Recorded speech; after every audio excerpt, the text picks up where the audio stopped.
Here is the full story. Never Give Up, a story of a very poor man, structured for a 3-minute read or voiceover. Never Give Up, a story of a very poor man. Once, in a small, struggling village, lived a man named Kiran. He was known as the poorest man in the village. Kiran wasn't lazy. He worked day and night, but misfortune seemed to follow him. He hauled heavy stones from the riverbed to sell for construction, a grueling job that barely earned him a single meal a day.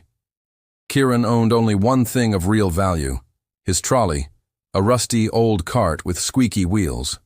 It was the only way he could transport his heavy loads. One sweltering afternoon, as Kiran was dragging his heaviest load up a steep hill, the trolley suddenly hit a hidden rut. The old axle snapped with a loud crack, and the entire load of stones tumbled back down the hill. Worse, the broken trolley, his lifeline, rolled directly into a deep, muddy ditch. Kiran was exhausted, covered in sweat and mud, and utterly defeated. He looked at the broken cart and the scattered stones, and the thought struck him was, I can't do this anymore. It's hopeless.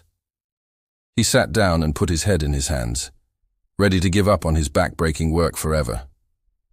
Just then, a wise old traveler passed by. He paused, looked at the fallen stones and the broken man, and said softly, Kiran, if you can still breathe, you can still fight. A broken cart is a problem. Giving up is a disaster. Kiran slowly looked up, his eyes meeting the traveler's. The traveler didn't help him, but his words gave Kiran a tiny spark of hope. Kiran stood up, wiped the mud off his face, and decided he wouldn't quit. First, he spent an hour carefully gathering every single stone. Then, using all his strength, he rolled the heavy, broken trolley out of the mud. He spent the rest of the evening using spare rope and small branches to temporarily lash the broken axle together, just strong enough for one more trip. The next morning, Kiran managed to deliver his load. The buyer, impressed by the incredible effort and the repaired makeshift trolley, paid Kiran double the usual price. He also gave him an old, discarded but functional new wheel and a piece of sturdy metal for a permanent repair. From that day on, Kiran didn't just fix his cart, he fixed his spirit.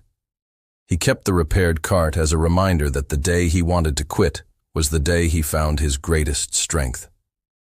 He proved that even the poorest man can become rich in resolve, and that perseverance always pays more than despair.